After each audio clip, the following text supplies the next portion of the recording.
Daniel Ortega ha llevado a Nicaragua a un proceso que se estima irreversible en la consolidación de un régimen de corte dictatorial. ¿Qué papel está jugando la sociedad en ese país y también la comunidad internacional para frenar esas pretensiones de Ortega y sin que esto derive en una guerra civil? La respuesta a esa y otras preguntas aquí en 8 en punto.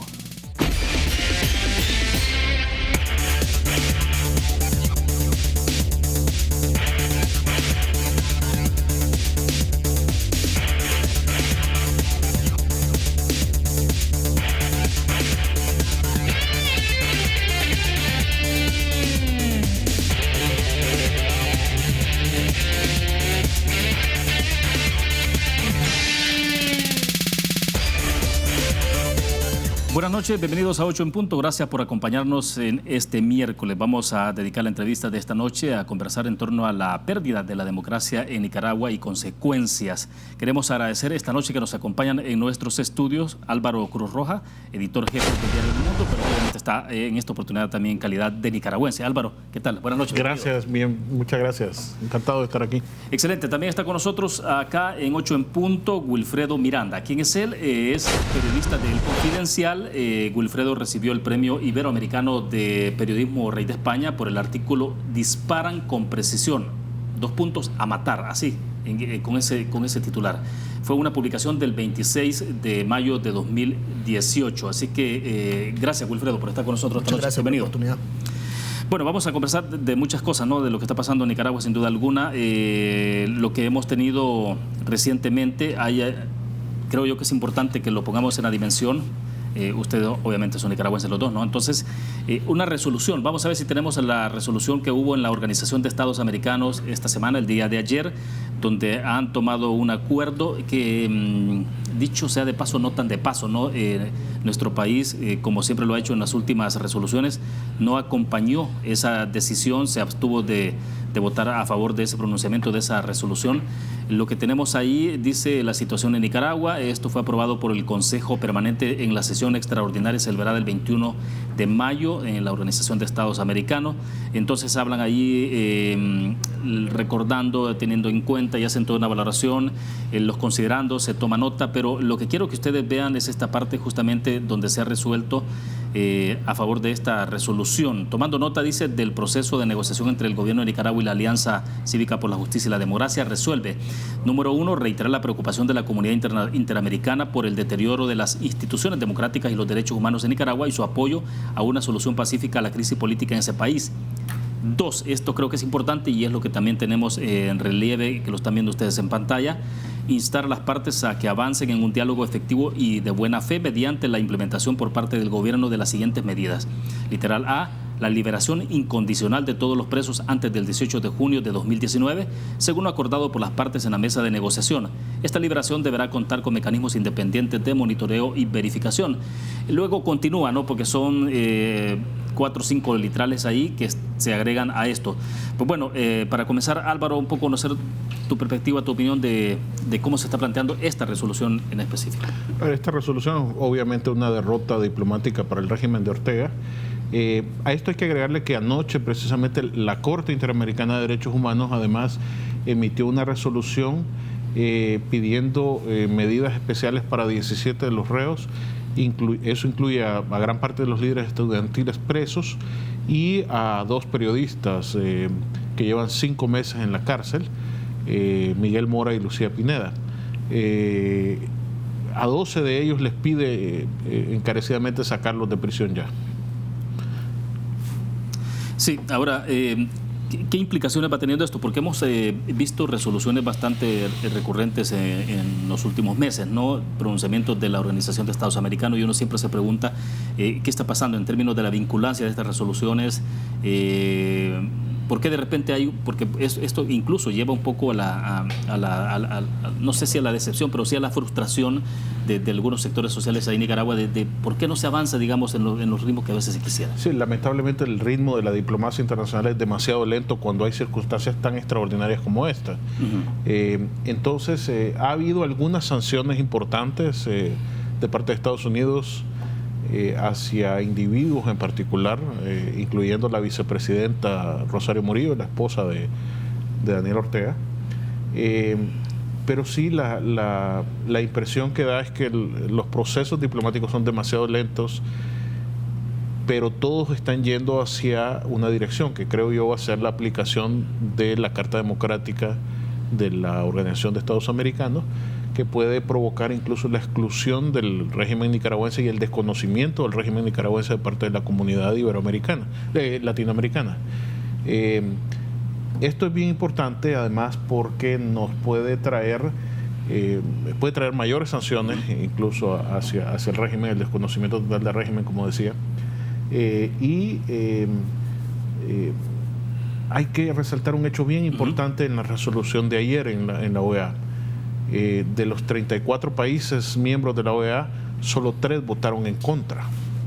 Nicaragua, con Ortega, una pequeña isla del Caribe que se llama San Vicente y las Granadinas, y Surinam, que tiene un régimen autoritario bastante parecido al de Ortega, ¿verdad? Luego hubo 20 votos a favor de la resolución, 10 abstenciones y una ausencia. El Salvador se abstuvo, como venías diciendo. El gobierno de Salvador Sánchez Serén ha estado permanentemente pues apoyando al régimen de Daniel Ortega, y ahora y en los foros internacionales suele abstenerse. Creo que eso va a cambiar a partir del 1 de junio con el gobierno de Nayib Bukele, y eso va a dar un voto más en contra de Ortega.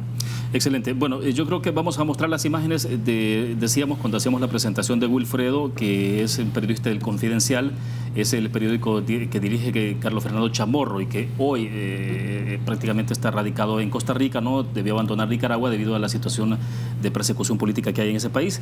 Eso es Wilfredo Miranda, periodista del Confidencial, que recibió el premio Rey de España. Wilfredo, esto fue en abril, ¿no?, de este año. La publicación de lo que estamos hablando ahí, de la entrevista que te hicieron en ese momento, también fue del 26 de mayo de 2018, fue la publicación. Así es. Un poco, tú estás fuera de Nicaragua ya de manera permanente, o sea, ¿no has regresado desde cuándo? Yo salí de Nicaragua la primera semana de enero, después que el gobierno, a través de la policía, sin ninguna orden judicial, cerró o básicamente se tomó las oficinas de Confidencial. Hasta el día de hoy en nuestras oficinas no hay periodistas, hay 3 policías con ACAS. Entonces nosotros tomamos la decisión de salir. En las instalaciones del Confidencial en este momento, desde el 13, custodiado por policías. Desde el 14 de diciembre están tomadas por 3 policías con ACAS sin ninguna orden judicial que avale su presencia ahí. Yo salí desde mayo que yo publiqué este trabajo, tuve una serie de amenazas, así como ha tenido toda la prensa independiente en Nicaragua. Pero a partir del cierre de Confidencial y el cierre de 100% Noticias, con el agravamiento del apresamiento de Lucía y Miguel Mora, nos dimos cuenta que el gobierno de Daniel Ortega había situado sobre el periodismo independiente su próximo blanco represivo. Nosotros recibimos información de que el próximo era Carlos Fernando. Carlos Fernando salió primero que yo. Yo después salí porque mi cara comenzó a circular en todas las redes sociales con una leyenda se busca, hostigaban a casa de mis papás en mi pueblo, donde yo soy originario. Siempre posterior a la investigación de estamos hablando. No, estamos así, posterior, en diciembre, sí. La investigación se publica en mayo. Entonces las primeras, yo comienzo a recibir amenazas, tu cabeza van a acabar como esos cráneos que pusiste. Yo el año pasado, después de esta investigación, me tuve que mudar 3 veces de casa porque la policía llegó a intentar requisar mi domicilio, naturalmente sin ninguna orden judicial. Comenzaron amenazas por las redes sociales, amenazas de fabricación de delitos sexuales, de delitos de estafa y una serie de amenazas con las que yo pude, como periodista, como persona, pude convivir hasta la primera semana de enero, cuando ya la persecución fue abierta y dirigida. Ahora bien, escribes entonces este artículo, disparan a precisión, con precisión a matar. ¿Qué es lo que reflejabas en esencia? Este artículo, como bien mencionaba, se publica el 26 de mayo. Las protestas iniciaron el 18 de abril. Para esa fecha ya contábamos 79 fallecidos, según la Comisión Interamericana de Derechos Humanos, y la gente decía, nos están matando. Hay francotiradores, pero nadie lo podía probar. O sea, no se decía, y no había certeza de qué es lo que pasaba. Yo asistía a diario al Instituto de Medicina Legal y hablaba con todas las víctimas, y me encontré con dos coincidencias que me llamaron poderosamente la atención de todos esos relatos. La primera es que las autoridades obligaban a los familiares a firmar una carta, un documento donde deslindaban de toda responsabilidad a la Policía Nacional por las muertes, y que ellos decían que no querían autopsia, una autopsia obligatoria en toda muerte violenta. O sea, los familiares de las víctimas estaban entonces renunciando a ese derecho de tener estaban haciendo renunciar. Los obligaban a renunciar. Claro. Con la condición de que si no, no entregaban el cadáver. Pero además, lo que me llama poderosamente la atención es la segunda coincidencia. La mayoría de los familiares decían, ay, mi hijo, mi sobrino, mi nieto tiene un disparo en la cabeza, la tiene desbaratada, el cuello y el tórax. Como no había autopsia, y cuando veo que en los testimonios esto es un patrón, yo empiezo a buscar y llego a la unidad de neurocirugía, a la principal unidad de neurocirugía de un hospital público del país, y así hablando con médicos que son funcionarios públicos, hay que recordar, y que muchos de ellos al día de hoy han sido despedidos por represalias políticas, me encuentro con 20 gigas de información de tomografía que corresponden a las tomografías de los primeros 20 fallecidos de las protestas. ¿Cuál era el patrón de esas tomografías? Se comprueba la primera hipótesis de la gente, que estaban disparando francotiradores, disparos desde posiciones privilegiadas, trayectorias de arriba hacia abajo. También comprobamos el uso también de armas de alto calibre, es decir, encontramos en las tomografías balas de 47 milímetros que corresponden a AK-47, a rifles Dragunov, que son un rifle de francotirador de largo alcance, M16. Es decir, encontramos 7 tipos de armas de guerra que en teoría solo se usan en guerras convencionales. Claro. Pero en este caso, el régimen de Ortega y Murillo las está usando contra personas desarmadas que estaban en la calle reclamando en principio por unas fallidas reformas a la seguridad social y después por justicia y democracia. Bien, tengo que hacer la primera pausa comercial. Cuando regresemos retomamos un poco esa parte de investigación, y también me gustaría escuchar tu opinión sobre lo que hablamos de esa resolución de la Organización de Estados Americanos y qué está pasando en este momento en Nicaragua. Tú estás fuera desde entonces a raíz, como decías, de la persecución política, pero ¿qué es lo que está ocurriendo? Entonces, ¿cómo se está informando el pueblo de Nicaragua sobre su situación, no siendo de que hay una persecución clara contra la prensa que intenta hacer su trabajo en ese país? Hacemos una pausa comercial, volvemos. Banco Promérica cuenta con la garantía de rapidez en todas sus cajas, donde te atienden en 20 minutos o menos. Continuamos en 8 en punto. Nuestros invitados en estudio: Wilfredo Miranda, periodista de El Confidencial de Nicaragua. También está Álvaro Cruz Roja, editor jefe de Diario El Mundo, pero obviamente, reiteramos, lo tenemos acá también como ciudadano nicaragüense, ¿no? Los dos ciudadanos nicaragüenses. Wilfredo, un poco quería saber, me estabas explicando un poco lo que está ocurriendo con la prensa entonces en Nicaragua, el caso particular de Confidencial. Te fuiste al exilio entonces, saliste de Nicaragua. Carlos Fernando está radicado en este momento en Costa Rica, ¿no? Sí. Entonces, ¿están trabajando? ¿De qué forma hacen el trabajo periodístico en este momento? Mira, salimos los que en realidad sentimos que tenemos un riesgo, los que, digamos, tuvimos visibilidad en la crisis por los trabajos de investigación que hicimos, porque Confidencial básicamente se caracteriza por eso, por hacer trabajos de investigación, pero la mitad, o más bien la mayoría de la redacción de nuestros colegas sigue trabajando en Nicaragua, pero ahora se volvió una redacción que era una redacción típica, normal, en el sentido que tenía una base de trabajo, ahora una redacción a remoto, le decimos nosotros, le llamamos, cada quien trabaja desde donde puede, pues, pero los colegas que están resistiendo en Nicaragua, ellos siguen haciendo su trabajo y nosotros desde fuera lo tratamos de complementar de las maneras que buscamos cómo hacerlo, a través de llamadas, a través de la tecnología. Y así, o sea, lo más importante es que desde que la policía se tomó Confidencial, nosotros no hemos dejado de publicar ni un solo día. Ya.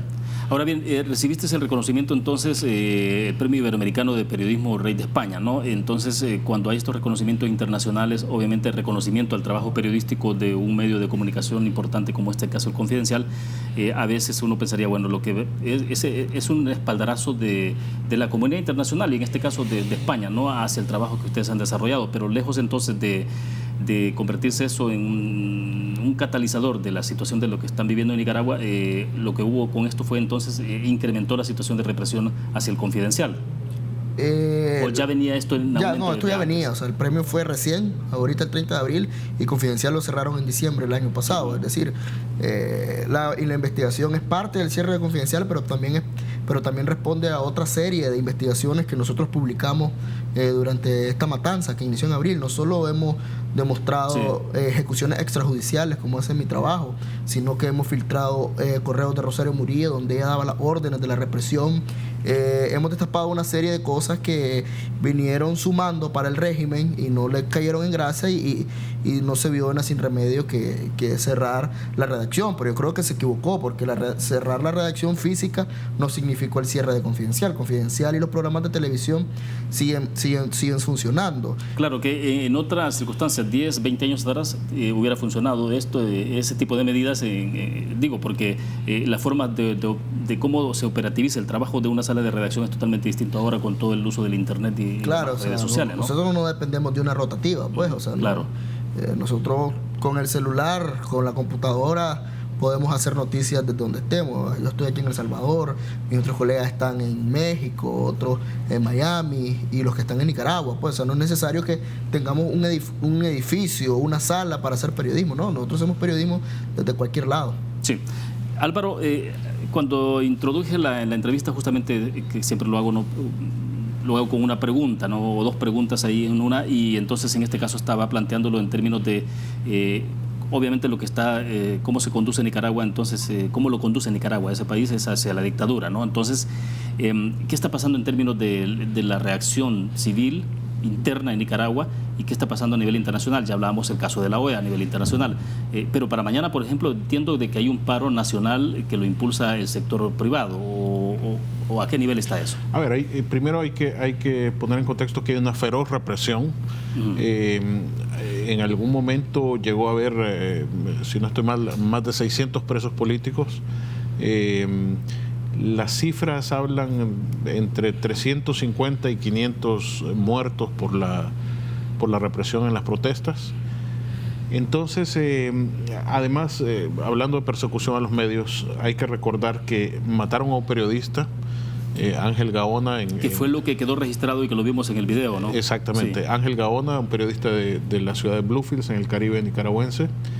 Quemaron la emisora Radio Darío. Clausuraron Confidencial y 100%, y el canal 100% Noticias. Sus dos principales periodistas están presos, además.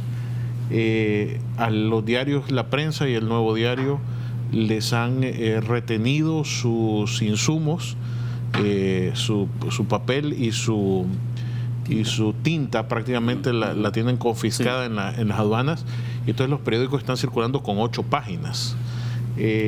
Y hay más de 60 periodistas exiliados, para que nos demos idea de la dimensión de la persecución a los medios. Entonces, hay una feroz represión. La policía se ha arrogado, ha atropellado la Constitución y prohíbe las manifestaciones públicas. Entonces, la gente tiene temor de salir a la calle y manifestarse.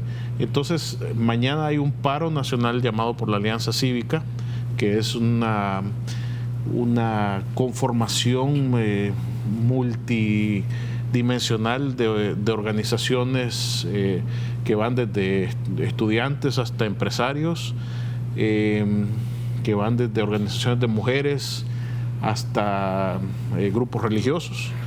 Entonces, esto es lo que ha llamado al paro nacional, pero ya hay noticias de que el régimen está amenazando, por ejemplo, a los dueños de bancos en quitarles las licencias de los bancos. Entiendo si que mañana hubo conferencia cierran. de prensa del ministerio del ministro de Hacienda, ¿no? Exactamente. También ha amenazado, por ejemplo, a los dueños de gasolineras, sí, que si cierran les van a quitar la concesión. A los muchachos de los colegios, de los institutos públicos, a las escuelas públicas y a las universidades, les amenazan que si mañana no van a clase los van a castigar con las notas. Entonces, la represión es feroz en todos los términos, ¿no? Ahora bien, y estábamos hablando entonces, decías, de la persecución hacia los periodistas, activistas sociales y demás activistas defensores de derechos humanos, ¿no? Así es. Monseñor Silvio Báez. Clausuraron el principal centro de defensa de derechos humanos, y Monseñor Silvio Báez, el obispo auxiliar de Managua, quizás la voz más brillante de la iglesia nicaragüense, tuvo que salir exiliado por las amenazas de muerte que recibía. Ahí parece que hubo un poco así de... no se manejó como una especie de exilio, ¿no? Sino entiendo por lo que leímos de los cables internacionales, que fue llamado por el Papa al Vaticano para un proceso de reflexión, pero al final se trata de eso, ¿no? Se trata de un exilio, sí. Es Detrás de eso lo que hay es una movida diplomática. El Vaticano está apostando mucho por el diálogo, porque el Vaticano es el mediador del diálogo y la diplomacia vaticana está apostando que eso resulte, no como en el caso de Venezuela, que su intermediación Maduro básicamente la hizo fracasar. Sí. Entonces en este caso están bien empeñados en que esto funcione y el gobierno presiona al nuncio para que saque una voz incómoda, una voz que denuncia, una voz profética que está en Nicaragua y que lo sacan de la ecuación, lo sacan de la jugada para un poco, según una visión de la diplomacia vaticana y del gobierno, como de facilitar este diálogo que está roto. Ahora, pero entiendo que Monseñor Báez recibió amenazas, fue amenazado de muerte, ¿no? Y lo confirmó la embajada estadounidense. La embajada norteamericana le confirmó que efectivamente había una amenaza real a su integridad. Sí. O sea, pero lo que hemos visto es la continuidad, porque estábamos viendo en el caso de otros momentos, bueno, con el asesinato reciente de uno de los reclusos, ¿no? De los reos políticos. Sí. El nombre se me escapa en este momento, ustedes me recordarán. Eddie Montes. Eddie Montes, exactamente. Entonces, el caso de él también en medio, eso me llamó la atención, porque justamente cuando estaba ocurriendo todo el desarrollo del proceso de las exequias ahí en la iglesia, justamente fue rodeado por antimotines, ¿no?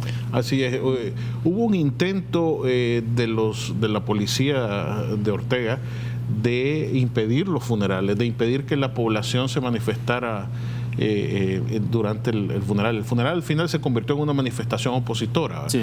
Pero además hubo una homilía de parte de uno de los sacerdotes de la ciudad de Matagalpa bastante fuerte, crítica contra Ortega.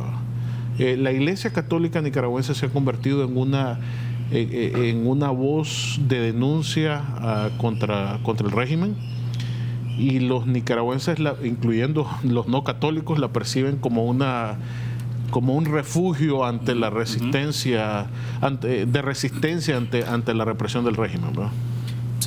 Sí, o sea, en este caso la Iglesia Católica es la institución más creíble en Nicaragua. Desde que inició la crisis, ellos fueron una suerte de mediadores.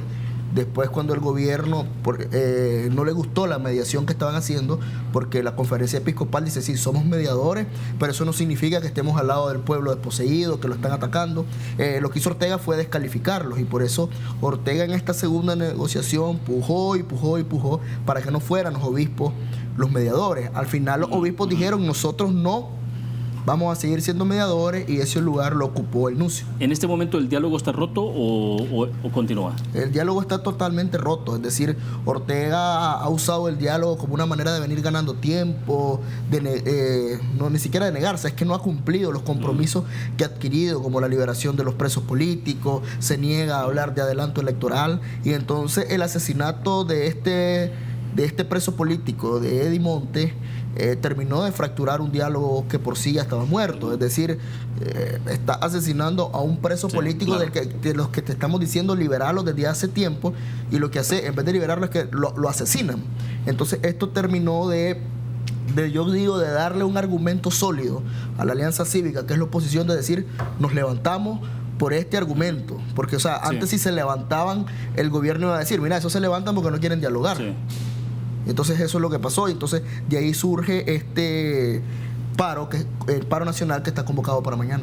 Bueno, perfecto. Cuando regresemos, sí me interesa saber un poco qué es lo que sostiene al régimen en Nicaragua, ¿no? Porque a nivel latinoamericano están ocurriendo unos cambios interesantes, importantes. Venezuela en una situación bastante crítica, que es la que de alguna forma ha sostenido a gobiernos de izquierda en América Latina, y ahora entonces Venezuela está pasando por esa situación. Debo entender que a estas alturas ya hay repercusiones fuertes también sobre Cuba, por ejemplo, en términos ya de que se habla de la posibilidad de que vuelvan nuevamente al periodo especial en Cuba, que tiene que ver con la restricción de acceso a productos básicos esenciales para la población en Cuba, similar a una situación que registraron en 1991. Pues bueno, regresemos, y entonces después de la pausa hablamos sobre qué es lo que sostiene al régimen. Regresamos. A través del Facebook, en la transmisión en Facebook Live, nos está escribiendo Vanessa Cortés Bonilla. Dice ella, somos más de 70 periodistas nicaragüenses en el exilio, pero estamos seguros que la dictadura de Ortega Murillo caerá. En Nicaragua no ha habido intento de golpe de Estado ni es un pleito entre derecha e izquierda. Es el pueblo levantado ya harto de tantos abusos de parte de un desgobierno donde no hay Estado de Derecho.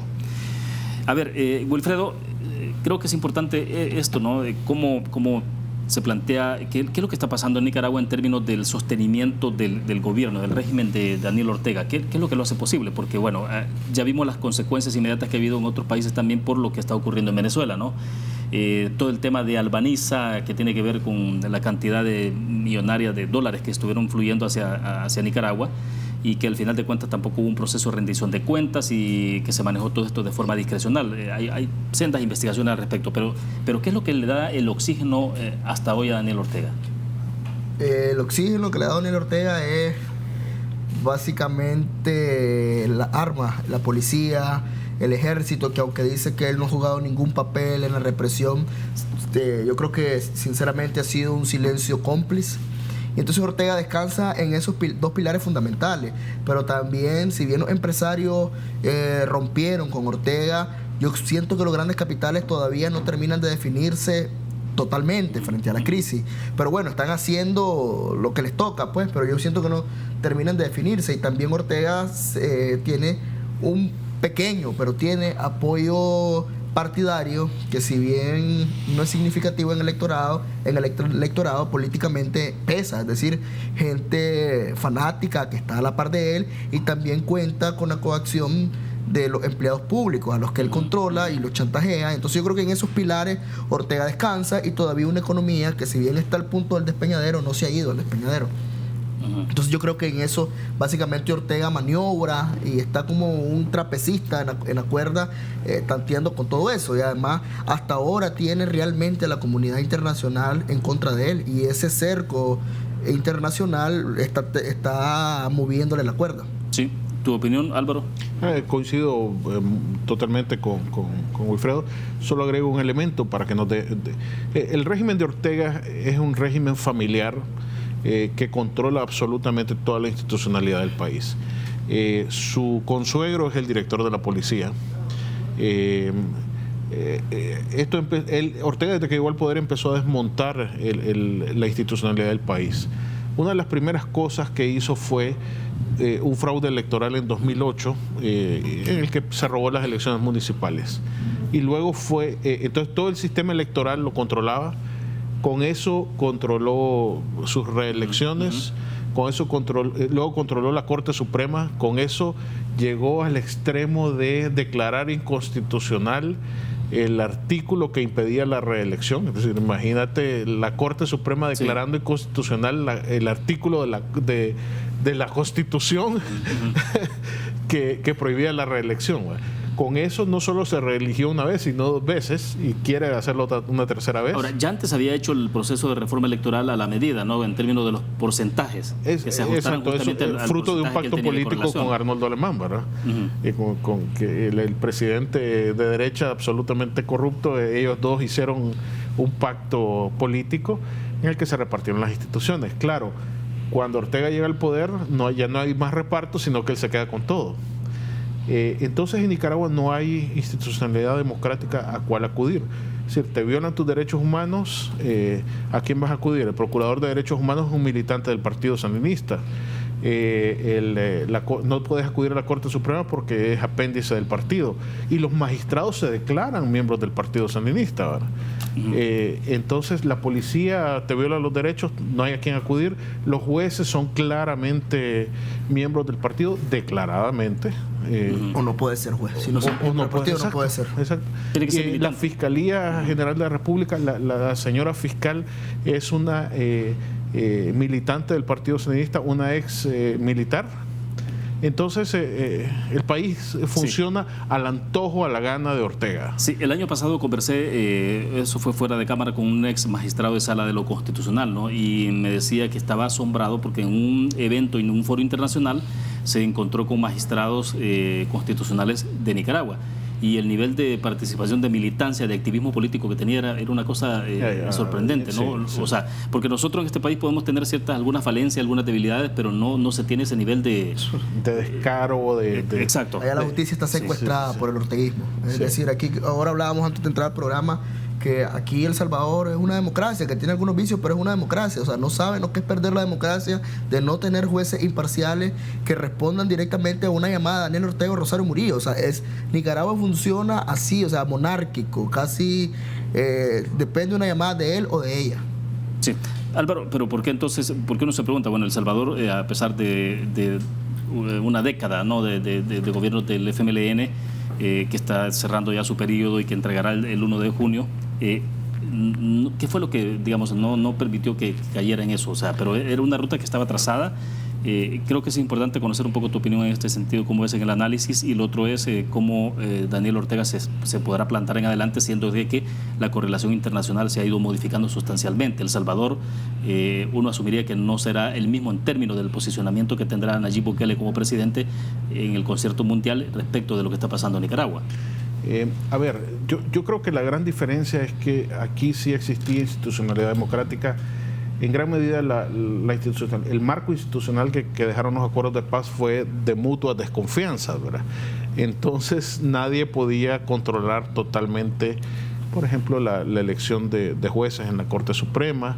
Creo que en El Salvador los votantes hemos sido mucho más sabios a la hora, por ejemplo, de elegir asamblea legislativa. Es decir, normalmente elegimos una asamblea legislativa mucho más equilibrada, sí. Y entonces eso impide que haya aplanadoras que hagan barbaridades, ¿no? Eso es muy positivo para una democracia.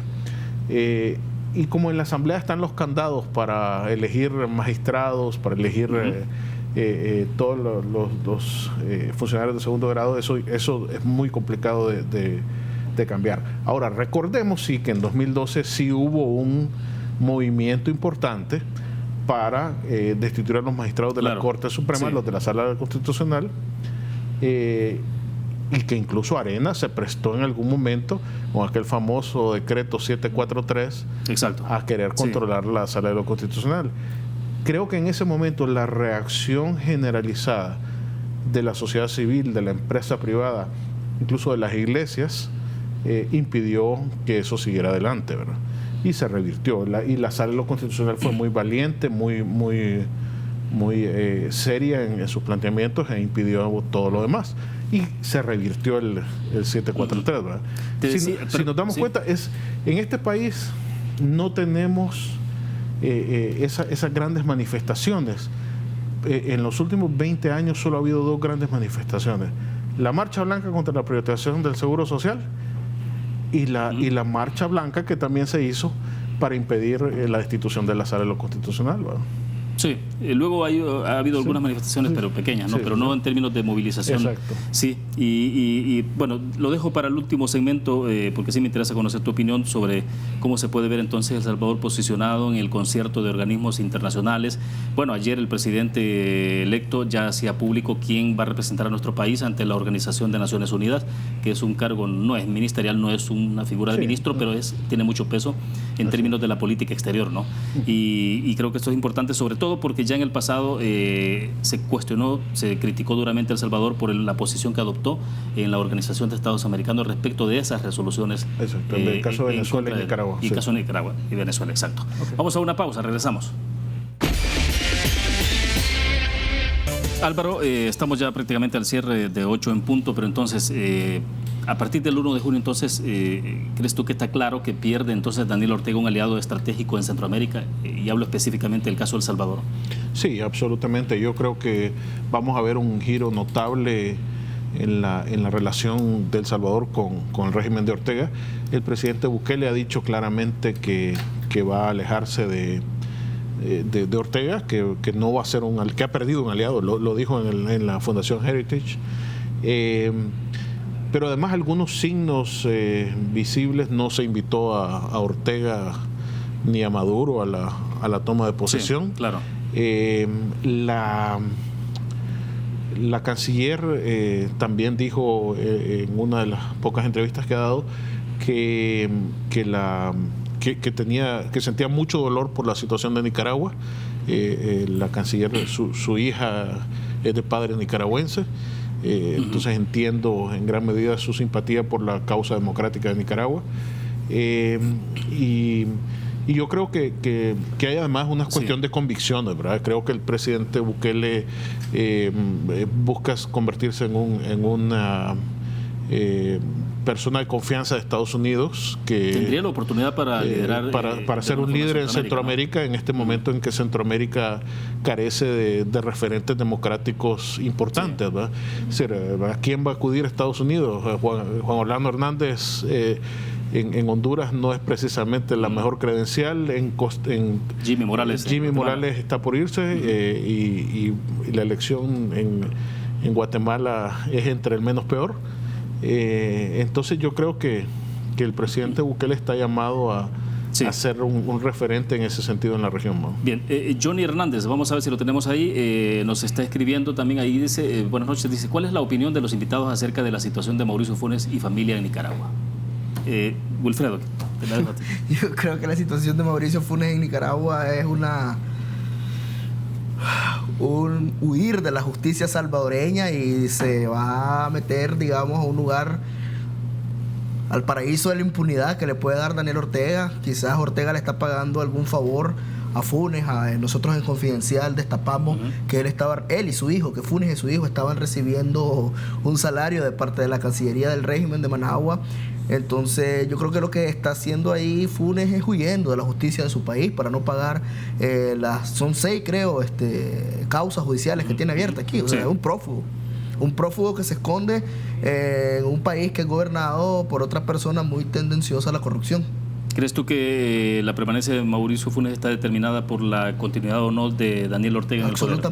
Absolutamente. Quien protege a Daniel Ortega, el paraguas de Mauricio Funes, es Daniel Ortega. O sea, si Daniel Ortega, digamos, en 10, 5 años o mañana mismo no está, Funes absolutamente va a ser puesto a la orden de la extradición que la Corte Constitucional de Nicaragua negó a El Salvador. Sí, estamos terminando. Álvaro, pero entonces, en el caso de la restitución de la democracia en Nicaragua, pasa obligadamente entonces por la salida de Daniel Ortega. Es imposible hablar de volver, de transitar hacia la democracia nuevamente, estando la figura de Daniel Ortega de por medio. Absolutamente. Daniel Ortega es precisamente la antítesis de la democracia.